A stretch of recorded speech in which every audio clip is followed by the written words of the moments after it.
এই সংসারে সুখ আর সন্তোষ লাভ করার পথ কি? ত্যাগ করা নাকি মেনে নেওয়া? এটা হলো একটা ধাঁধার সমান, আর যে বুঝতে পারে তার কাছে এক মিত্রের সমান। দেখুন, আপনি যা বদলাতে পারেন তা আপনি বদলে ফেলুন, যা আপনি বদলাতে পারবেন না তা আপনি স্বীকার করে নিন, আর যা মেনে নিতে পারবেন না তাকে নিজের থেকে আলাদা করে দিন। ধরুন, আপনার কোনো অভ্যেস আছে যা আপনি বদলাতে চান, বদলে ফেলুন। যদি কোনো সমস্যা থাকে যা বদলানো আপনার হাতে নেই, তা স্বীকার করে নিয়ে তার সাথে পথ চলা শুরু করে দিন। যদি কোনো আবেগ থাকে, পরিস্থিতি থাকে বা কোনো বস্তু থাকে যা আপনি মানতেই পারছেন না, কোনোদিনও মানতে পারবেন না, তাকে নিজের থেকে আলাদা করে দিন। একেও সন্ন্যাস বলা হয়। জীবনে সুখ দুঃখ, ক্ষয় হোক বা লাভ, এই সবেতেই সমান রূপে যাপন করা, তাই হলো সন্ন্যাস। এতেই জীবনের আনন্দ রয়েছে। তাহলে এই আনন্দ উপভোগ করুন আর আমার সাথে ভালোবেসে বলুন, রাধা রাধা। আজ আমি আপনাকে একটা কাহিনী শোনাবো। একটা খাড়াই উঁচু পাহাড় ছিল, যা বেয়ে ওঠা প্রায় অসম্ভব কাজ ছিল। এবার একদিন কয়েকটা ব্যাঙ এলো আর তা বেয়ে উঠতে শুরু করলো। আস্তে আস্তে প্রত্যেকটা ব্যাঙ মিলে লাফিয়ে লাফিয়ে ওপরে ওঠার চেষ্টা করছিল। নিচে কিছু পশু দাঁড়িয়েছিল যারা বলছিল, এটা তো অসম্ভব ব্যাপার, এই ব্যাঙগুলো উঠতেই পারবে না, সকলে পড়ে যাবে।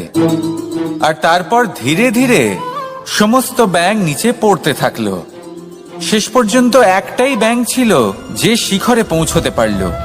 জানেন সে কেন পারল? কারণ সেই ব্যাঙ বধির ছিল। সে কারোর কথা শোনেনি। ও স্থির করেছিল শিখরে পৌঁছতে হবে, আর পৌঁছে গেল। এবার এটা কিন্তু আমাদের জন্য অত্যন্ত গুরুত্বপূর্ণ শিক্ষা। আপনি যদি জীবনে নিজের লক্ষ্য স্থির করে থাকেন, তাহলে এদিক ওদিক কারোর কথা শুনবেন না, শুধুই নিজের লক্ষ্যের দিকে অগ্রসর হন। কারণ সাফল্য আপনার প্রচেষ্টার দ্বারাই আপনি পেতে পারেন, অন্যের কথা দ্বারা নয়।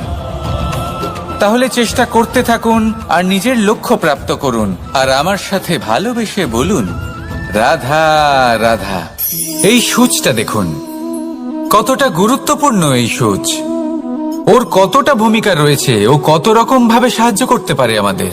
এর সাহায্যে যদি আপনি চান, তাহলে এক সাধারণ কাপড়কে আপনি পোশাকে পরিবর্তিত করতে পারেন। আপনি যদি চান, তাহলে অনেক ফুল একসাথে নিয়ে একটা মালা বানিয়ে ফেলতে পারেন, বা অলংকার বানিয়ে ফেলতে পারেন। এর সাহায্যে আপনি বাড়িও সাজাতে পারেন। এ হলো অত্যন্ত গুরুত্বপূর্ণ জিনিস। কিন্তু আপনি ভাবুন, যদি এই সূচে এই ছিদ্রই না থাকে, যদি এর সাথে এই সুতোই না জোড়া যায়, তখনও কি এটা এতটাই গুরুত্বপূর্ণ থাকবে?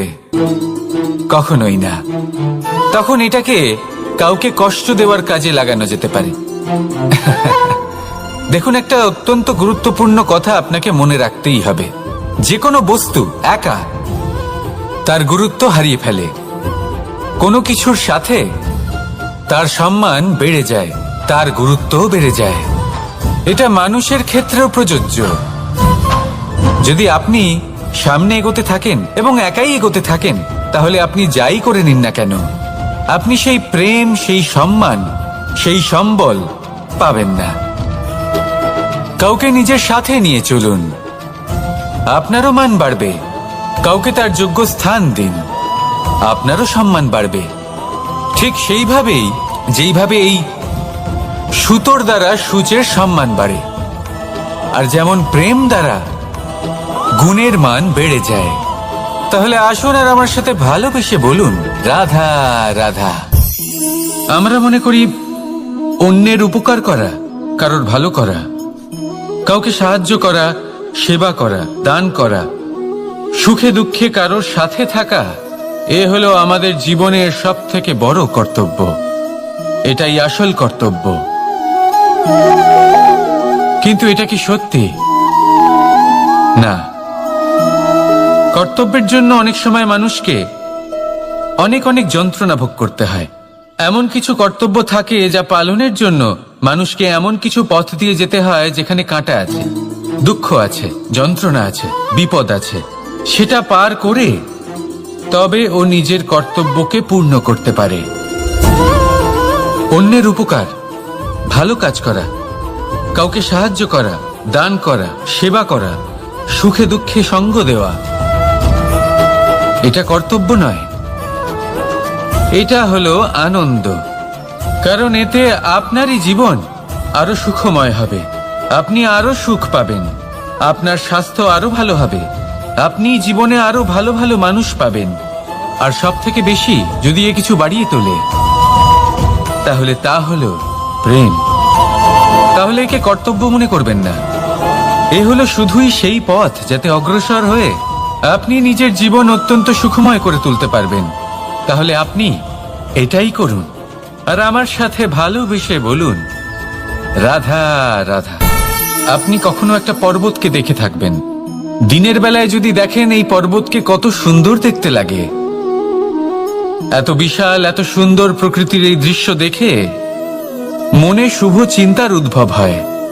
এবার সেই পর্বতকেই আপনি অন্ধকারে দেখুন, ততটাই ভয়াবহ মনে হয়। এবার এটাই হয় মানুষের সাথেও, আর এটাই হয় অন্য কোনো স্থানের সাথেও। এবার এর কারণ কি? তাহলে কি মানুষের রূপ, তার ব্যক্তিত্বের কোনো মাহাত্ম্য নেই? না, এরকম কখনোই নয়। এর সমস্ত কৃতিত্ব পায় প্রকাশ। শুধুমাত্র এই প্রকাশে আপনার গুণকে, আপনার ব্যক্তিত্বকে, আপনার রূপ আরো উজ্জ্বল করে সংসারের সামনে নিয়ে আসে। তাহলে আপনিও অন্ধকার থেকে প্রকাশের পথে অগ্রসর হন, সেই মানুষগুলোর দিকে অগ্রসর হন, সেই দিশায় অগ্রসর হন যা আপনার ভেতরের গুণগুলিকে, আপনার ব্যক্তিত্বকে সংসারের সামনে আনতে পারে। যদি আপনি তা করতে পারেন, তাহলে আপনি জীবনভর সুখী থাকবেন। আসুন আর আমার সাথে ভালোবেসে বলুন, রাধা রাধা। আপনি কখনো সূর্যের আলোকে নিজের হাতের মুঠোর মধ্যে রাখার চেষ্টা করেছেন? আপনি নিশ্চয়ই জানেন যে সেটা সম্ভব নয়। আপনি জলকে কখনো বেঁধে রাখার চেষ্টা করুন, সেটাও সম্ভব নয়।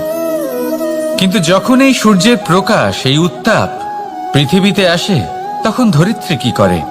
সে সমস্ত বনস্পতির মধ্যে তা ভাগ করে দেয়, তাদের বিকাশের সহায়ক হয়ে ওঠে।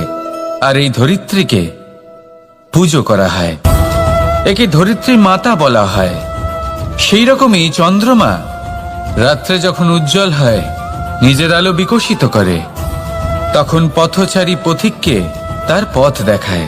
সেই জন্য চন্দ্রমাকে দেবতা বলা হয়। ঠিক সেইভাবেই আপনি কখনো এই প্রকৃতিকে বেঁধে রাখার চেষ্টা করবেন না। একে আগলে রাখতে শিখুন, একে ভাগ করে নিতে শিখুন, ঠিক প্রেমেরই মতো। এই প্রেমকে কখনো নিজের হাতের মুঠোয় আবদ্ধ করার চেষ্টা করবেন না, বরং একে মন খুলে ভাগ করে নিতে শিখুন। এটা যদি আপনি শিখে নিতে পারেন, তাহলে নিজেকেও প্রসন্ন রাখতে শিখে যাবেন, অন্যদেরও প্রসন্ন রাখতে শিখে যাবেন।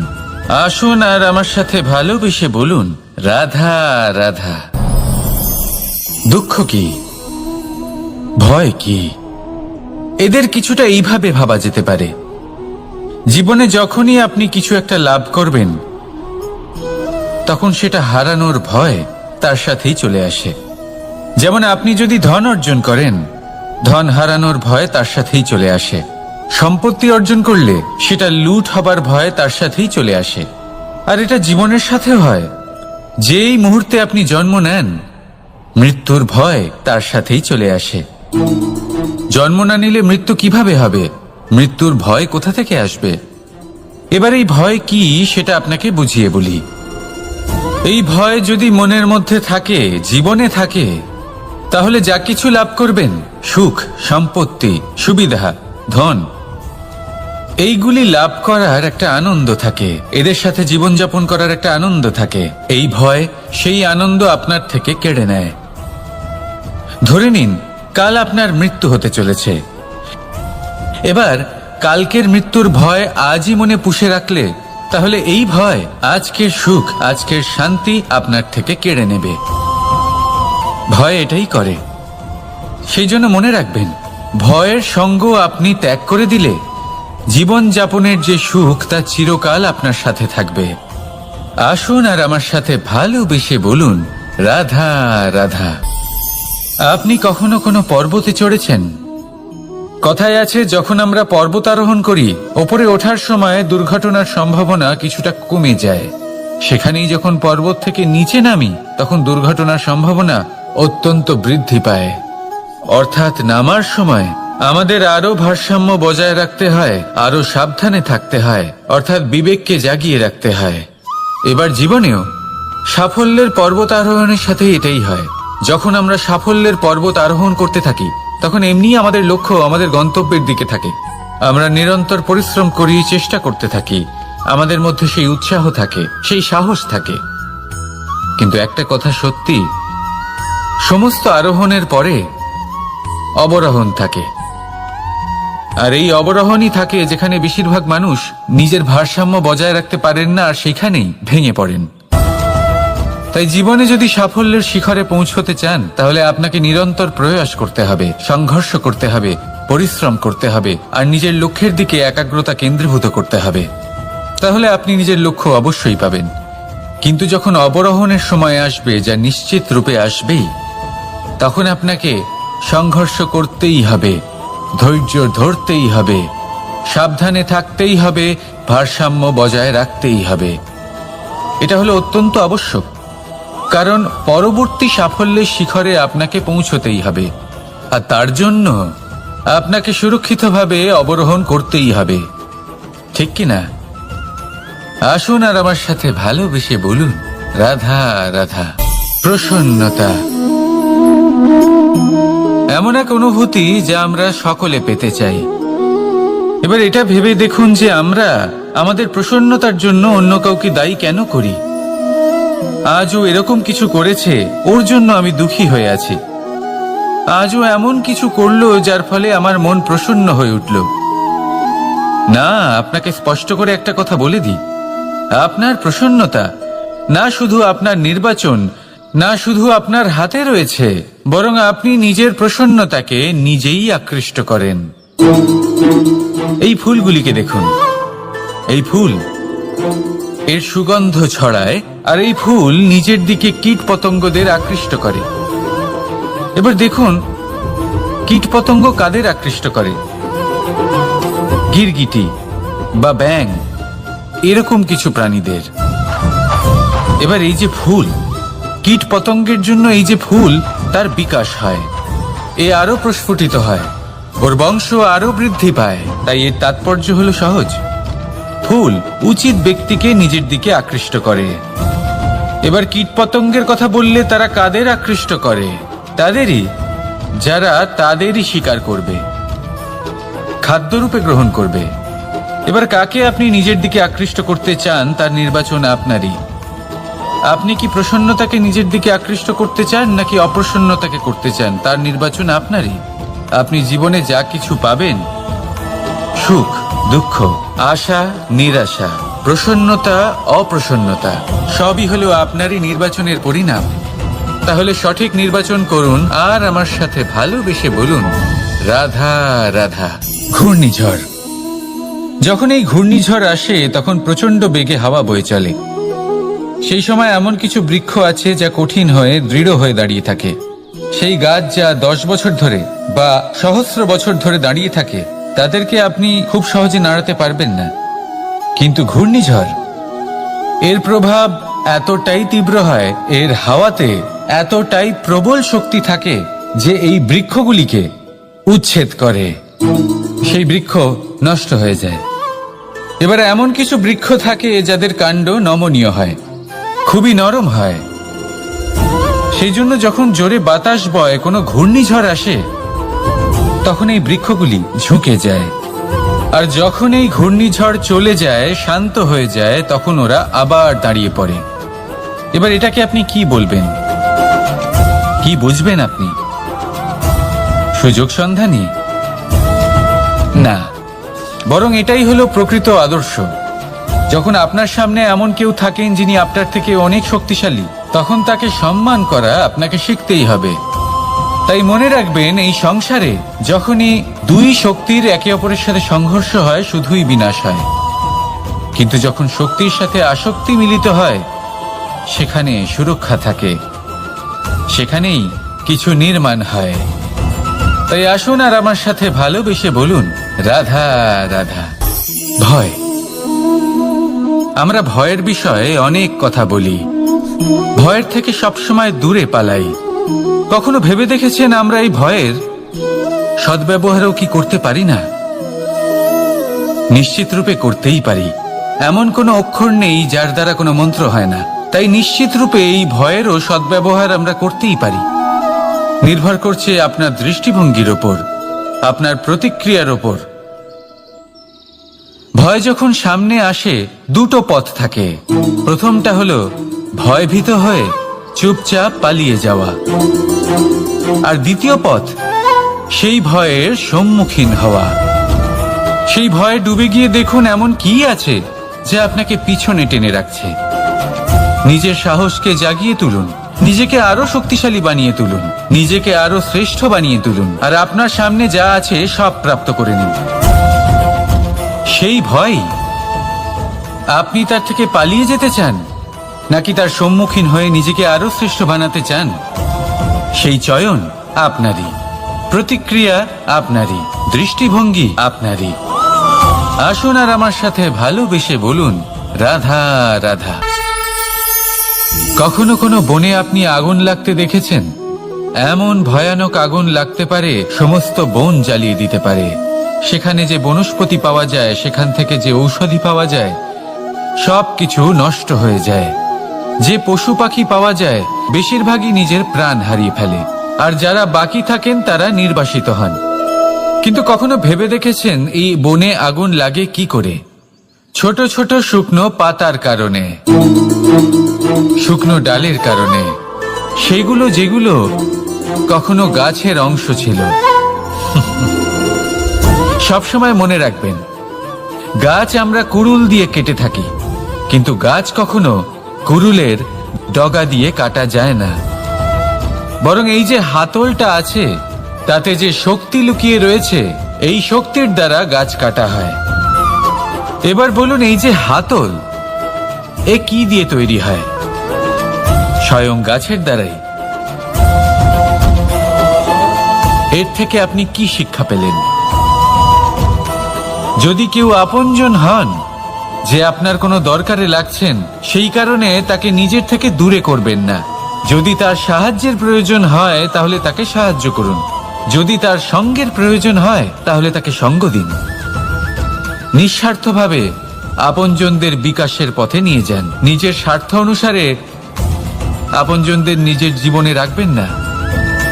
আসুন আর আমার সাথে ভালোবেসে বলুন, রাধা রাধা।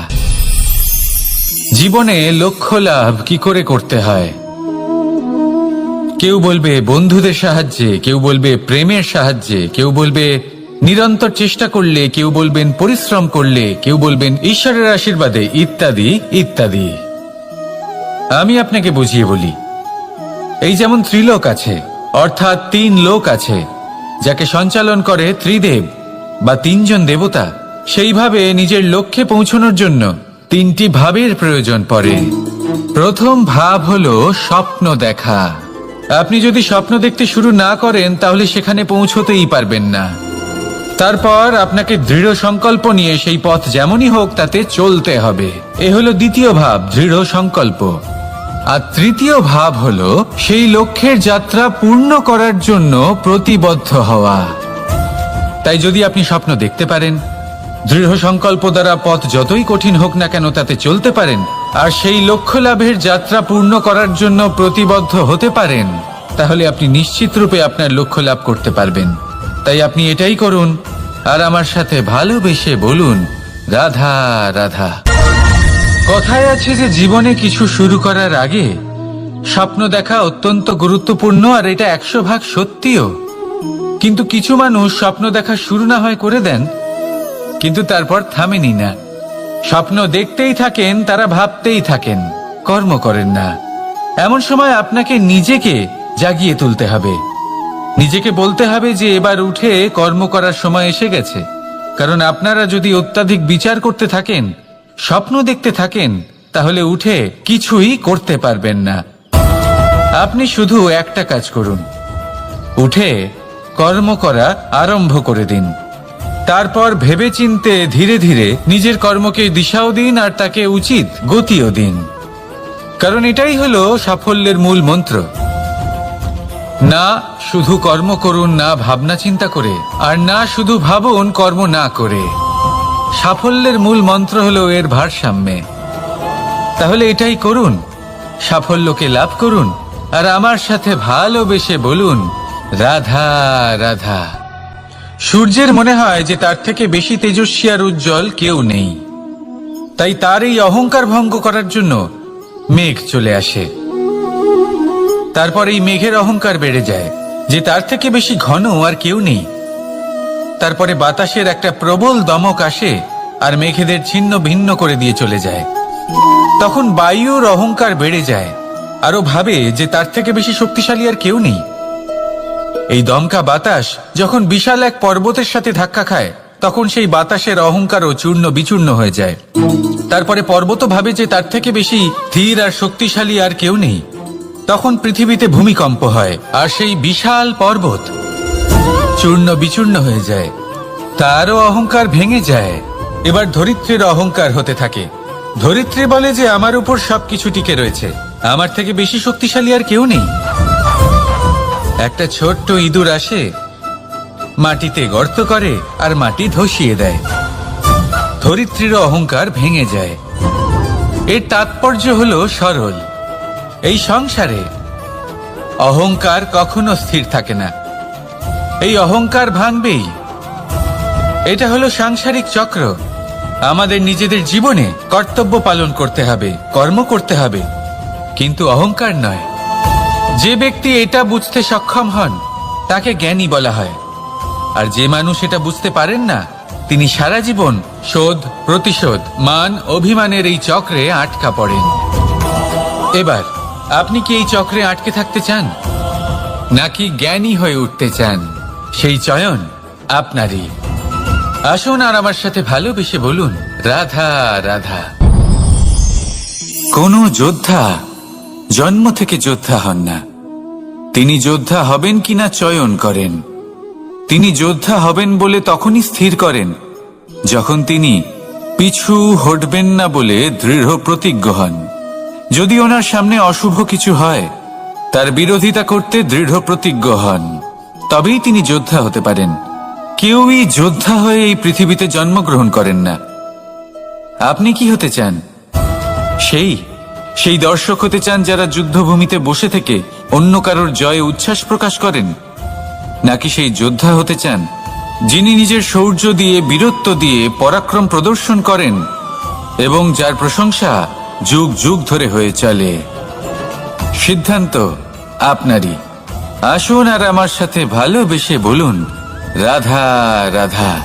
সাফল্য খুব সহজ এক শব্দ। এটা হলো সেই সব শব্দের মধ্যে অন্যতম যা মানুষ একটু বুঝলেই ভাবেন সব বুঝে ফেলেছি, আর যেই উনি বুঝতে পারেন সাফল্য কি, আজীবন সেই সাফল্যের পেছনেই ছুটতে থাকেন। এই সাফল্য হলো একটা খেলার মতো, যাতে মানুষ নিজের সমস্ত জীবন বাজি লাগিয়ে দেন। আর প্রত্যেক খেলার মতোই এরও কিছু নিয়ম রয়েছে। আর প্রাথমিক নিয়ম হলো এই সাফল্য লাভ করার জন্য সাফল্য লাভ করার স্বপ্ন আপনাকে অবশ্যই দেখতে হবে আগে। হ্যাঁ, কিন্তু শুধুমাত্র স্বপ্ন দেখলেই কিছুই হবে না। স্বপ্ন দেখুন, তারপরে আপনার নিজের নিদ্রাকে ভঙ্গ করতে হবে, দিনরাত পরিশ্রম করতে হবে, দিনরাত চেষ্টা করতে হবে, তবেই এই সাফল্য আপনার কাছে আসবে আর আপনার পদানত হবে। তাহলে স্বপ্ন দেখুন আর পরিশ্রম করে তাকে সার্থক করুন। যদি এটা করেন তবেই সাফল্য সহজেই আপনার কাছে আসবে। আর তখন মন প্রসন্ন হয়ে বলবে রাধা রাধা। সমস্যা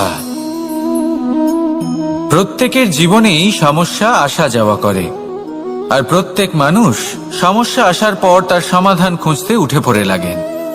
কিন্তু যখনই সমস্যার সমাধান হয়ে যায়, আমরা সুপ্রসন্ন হয়ে যাই এবং অসাবধানও হয়ে যাই।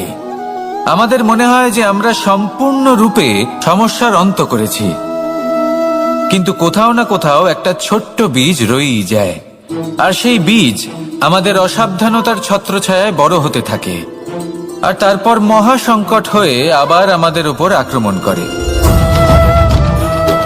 এই সংকট যে কোনো রূপে আসতে পারে, কোনো শত্রুর রূপেও আসতে পারে, বা কোনো মহামারীর রূপেও আসতে পারে। সেই জন্য সব সময় সাবধান থাকাই উচিত, কারণ অসাবধান হলে কি হয়, আমাদের সুরক্ষা চক্রে একটা ছেদ উৎপন্ন হয়, আর আমাদের শেষ করতে পারে এমন এক বাণ সেই ছেদ বিন্দু হয়ে আমাদের হৃদয়ে প্রবেশ করতে পারে। তাই যে কোনো সমস্যার সমাধান করুন, জয়ী হন, উৎসবও পালন করুন, কিন্তু সাবধানে থাকবেন। আসুন আর আমার সাথে ভালোবেসে বলুন, রাধা রাধা। আমাদের জীবনে দুই ধরনের সম্পত্তি হয়ে থাকে, এক হলো ভৌতিক সম্পত্তি, এক হলো জৈবিক সম্পত্তি। অর্থ, সম্পদ, সুবিধে, খাদ্য, এইসব ভৌতিক সম্পত্তির মধ্যে পড়ে। ব্যক্তি, মিত্র, পরিবার, আমাদের আপনজন, আত্মীয় স্বজন সব জৈবিক শ্রেণীতে পড়ে। আর প্রত্যেক মানুষের পক্ষে এই বিভাজন বোঝা অত্যন্ত আবশ্যক, কারণ মূলত আমাদের ব্যবহার দুই রকমের হয়ে থাকে। হয় আমরা ভালোবাসি বা আমরা সদ্ব্যবহার করি। আর সব থেকে বড় ভুল আমরা তখন করি যখন আমরা বুঝতেই পারি না যে ভালোবাসবো কাকে আর ব্যবহার করব কাকে। আমরা ভৌতিক সম্পত্তি ভালোবেসে ফেলি আর ব্যবহার করি জৈবিক সম্পত্তিকে, যেখানে এটা অনুচিত। জৈবিক সম্পত্তিকে ভালোবাসুন আর ভৌতিক সম্পত্তিকে ব্যবহার করুন। যেদিন আপনার মধ্যে এই বোধ জাগ্রত হবে যে কাকে ভালোবাসবেন আর কাকে ব্যবহার করবেন, সেই দিন আপনার জীবনে শুধুই শান্তি বিরাজমান হবে। আর তখন এই মন প্রসন্ন হয়ে বলবে, রাধা রাধা।